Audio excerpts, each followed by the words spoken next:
அனைவருக்கும் என்னுடைய நன்றி. ட்ரெய்லர் பார்த்தேன். உண்மையிலே அந்த 2 கதாநாயகர்களும் நல்லா நடிச்சிருந்தாங்க. அதுமாரி கதாநாயகியும் படிச்சுட்டு இருந்தாங்க. அவங்களுக்கு இன்னும் ஹோம்ஒர்க் தேவைன்னு நான் நினைக்கிறேன். பாடல்கள் மிகவும் அருமையாக இருந்தது. ஒளிப்பதிவாளர் திறமையை காட்டியிருந்தார். முக்கியமான விஷயம், 2 இயக்குநர்கள் பேசுனாங்க. 2 பேருக்குமே சில விஷயங்கள் தெரியல. ஏன்னா பத்திரிகைக்காரங்கிறதுனால நான் ஒரு விஷயத்தை சொல்கிறேன். இதே பக்கத்தில் இருக்க கமலா தியேட்டரில் 100 ரூபாய்க்கு டிக்கெட் போடுறாங்க. ஒரு நாள் பூரா போடுறாங்க. காசி தியேட்டரில் ஒரு நாளைக்கு 100 ரூபாய்க்கு டிக்கெட் போடுறாங்க. புதன்கிழமை அங்கே போடுறாங்க, இங்கே அதே புதன்கிழமை போடுறாங்க. இதே வாரம் பூரா போடுறதுக்கு என்ன கேடு? அங்கே சிஎஸ்டி இல்லையா? ஸோ தெரிந்து கொள்ளுங்கள். இந்த மாதிரி 2 திரையங்கம் ஒன்று வந்திருக்கு. உட்காந்து பேசுங்க. எதுக்கு புரோக்கர்களை நம்புறீங்க?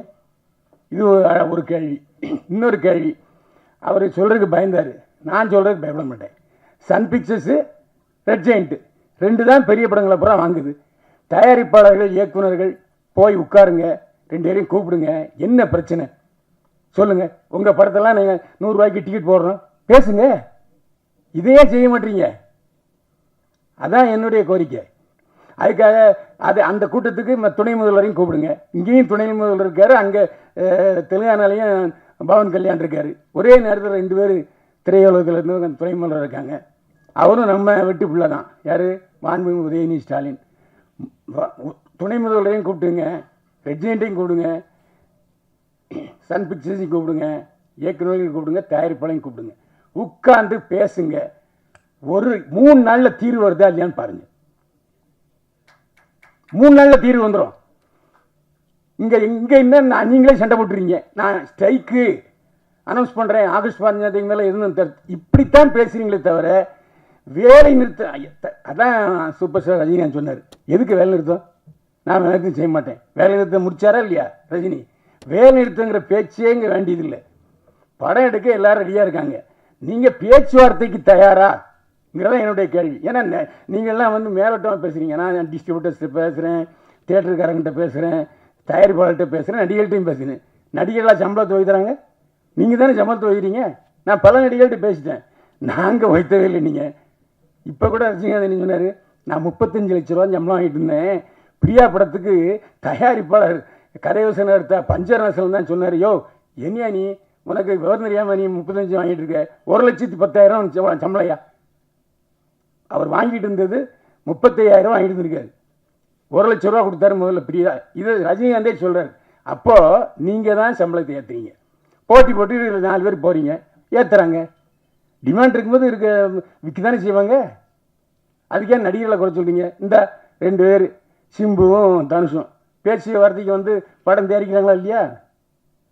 எந்த பிரச்சனையும் பேச்சுவார்த்தையில் தான் தீர்க்க முடியுமா தவிர இதில் இருந்து நான் ஸ்ட்ரைக் பண்ண போகிறேன், அது பண்ண போகிறேன்னு சொன்னால் சொல்லாதீங்க.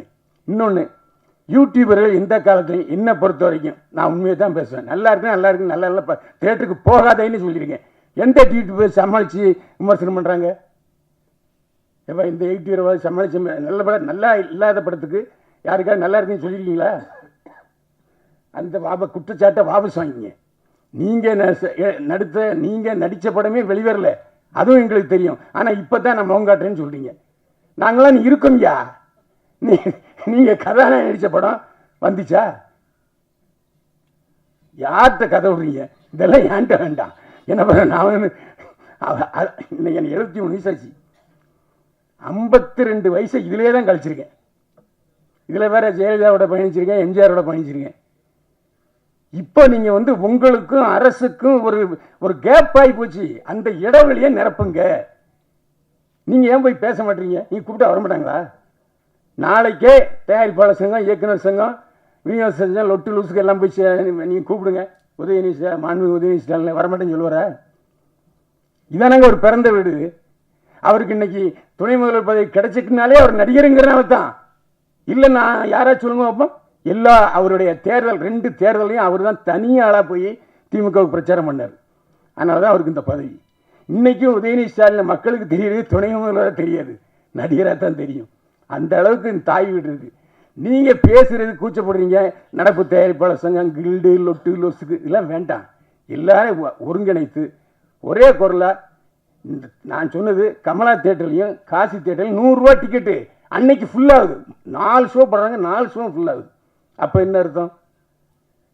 ஒரு 2 தியேட்டருக்காரங்க லீட் எடுத்து செய்கிறாங்க இல்லையா? அதே மாதிரி 100 ரூபாங்கிறது 150 ரூபா. எம்ஜிஆர் நான் அடிக்கடி சொல்கிறேன், அதாவது சஃபயரு, அப்புறம் கேசினோ, இன்னும் ஒரு 5-6 தியேட்டரில் இங்கிலீஷ் படம் தான் போட்டே இருந்தாங்க. அப்போது முக்தா சீனிவாசன் தான் தயாரிப்பாளர் சங்க தலைவர். நேராக போனார் முதல்வர் எம்ஜிஆர்கிட்ட, இந்த மாதிரினார். உடனே அவர் போட்டார். ஒரு வருஷத்துக்கு 3 மாதம் தமிழ் படம் எல்லா தியேட்டர்லையும் திரையிடணும்னு ஜியோ போட்டார். அதுக்கப்புறம் தான் சஃபயரில் பில்லா ரிலீஸ் ஆச்சு. இந்த மாதிரி அரசுக்கும் நம்ம திரைப்பட தொழிலுக்கும் ஒரு அணுக்கமான நுணுக்கமான தொடர்பு இருக்கணும். இருந்தால் நிச்சயமாக அந்த காலத்தில் 7 படம் 7 படம் ஓடலையா? நீங்கள் தானே சொன்னீங்க 7 படம் ஓடிச்சுன்னு. 7 படத்துக்கு தியேட்டர் இருந்தது இல்லை. எனக்கு தெரிஞ்சு ஒரே நாளில் தீபாவளியில் 4 படம் பார்த்துருக்கேன். புரட்சியாளர் எம்ஜிஆர், நடிகர் சிவாஜி கணேசன், ஜெய்சங்கர், முத்துராமே 4 படம் பார்த்துருக்கேன் ஒரே நாளில் 4 ஷோ. அப்படிலாம் பார்க்குறதுக்கு ஜனங்க இருக்காங்க. என்ன நீங்கள் சொன்ன மாதிரி எல்லா கேவலம் 360 ரூபா கொடுத்து ஒரு இந்த ஸ்நாக்ஸ் வாங்கினா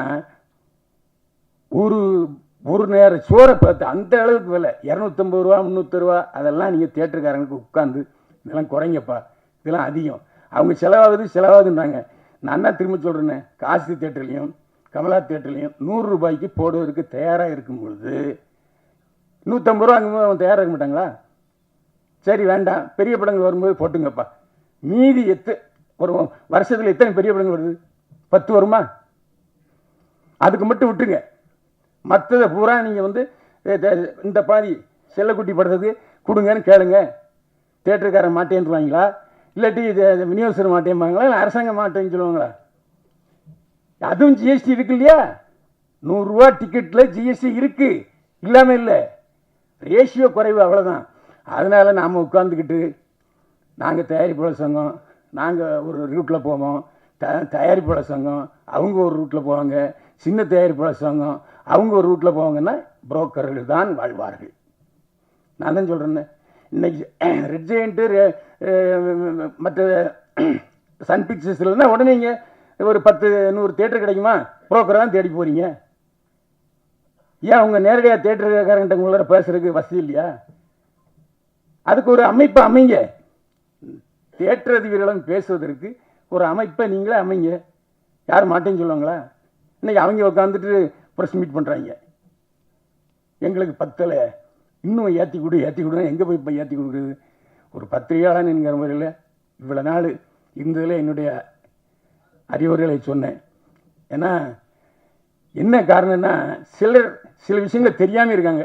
இந்த பேரரசுக்கும் சரி, உதயகுமாருக்கும் சரி, இந்த நான் இப்போ 2 தியேட்டரில் 100 ரூபாய்க்கு போடுறது தெரியுமான்னா தெரியாது.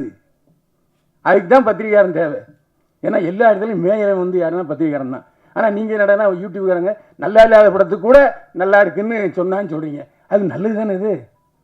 இப்போ நான் ஒருத்தன் இருக்கேன், ஒரு படத்தை கிளி தொங்க விட்டுருவேன். இன்னும் ஒரு 4 பேர் போயிருக்காங்க, பார்த்தோன்னே அண்ணே வணக்கண்ணே பார்த்துண்ணே அப்படிம்பாங்க. அப்படிப்பட்ட சூழ்நிலை யூடியூபர்கள் இன்னைக்கு எல்லா படத்தையும் பாராட்டி எழுதுனாங்கன்னா உற்சாகப்படுத்துங்க. நீ ஏன் நல்ல இல்லாத படத்துக்கு இல்லை ஒரு தடவை பார்க்கலாம்னு சொல்லிட்டு அந்த விமர்சனத்தை வைக்காதீங்க. தயவு செஞ்சு பத்திரிகைக்காரங்க எல்லாருக்கும் தெரியும் எப்படி விமர்சனம் எழுதுறது, எப்படி விளம்பரம் வாங்குறது, எப்படி ப்ராஜெக்ட் பண்ணுறதுன்னு தெரியும். அதனால் நீங்கள் தயவு செஞ்சு உங்கள் சினிமாவில் நல்ல படம் எடுங்க. ஓடுற படம் ஓடாத படம் 2 தானே. இன்றைக்கி ஓடிடிங்கிற ஒரு தளம் இருக்குது. அந்த ஓடிடி தளத்தில் பேசுங்க. ஓடிடி தளம் 4 தளம் இருக்கு இல்லையா, அவங்ககிட்ட பேசுங்க. முன்னாலேயாச்சும் சென்னை தமிழ்நாடு ரிலீஸு இல்லைன்னா சிலோன் ரிலீஸு. சிலோன் தான் விற்பனை, அவ்வளோ விற்பனை. எம்ஜிஆர் படம் சிவாஜி படமும் சிலோன் தான் 100 நாள் ஓடும். ஓடிடி தளம் இப்போ திடீர்னு ஸ்ட்ரைக் பண்ணுறான், மாட்டேங்கிறான், அவன் சிவப்பு கொடி காமிச்சிட்டான். ஸோ அவங்கள கூப்பிட்டு உட்கார வச்சு என்ன உங்கள் பிரச்சனை, சின்ன படங்கள் வாங்குங்க, பேசுங்க. அதுதானே உங்களுக்கு நன்மையை பயக்கும். வியாபார ஸ்தலங்கள் இப்போ சினிமா தியேட்டரில் ஒரு வாரம், இப்போ எதுக்கு சினிமா தியேட்டரில் திடீர்னு 3 நாள் சக்ஸஸ் மீட் வைக்கிறாங்க தெரியுமா? ஓடுற படத்துக்கும் சரி ஓடாத படத்துக்கும் சரி 3 நாள் சக்ஸஸ் மீட். என்ன காரணம்னா ஓடிடி பிரச்சனை இருக்குது.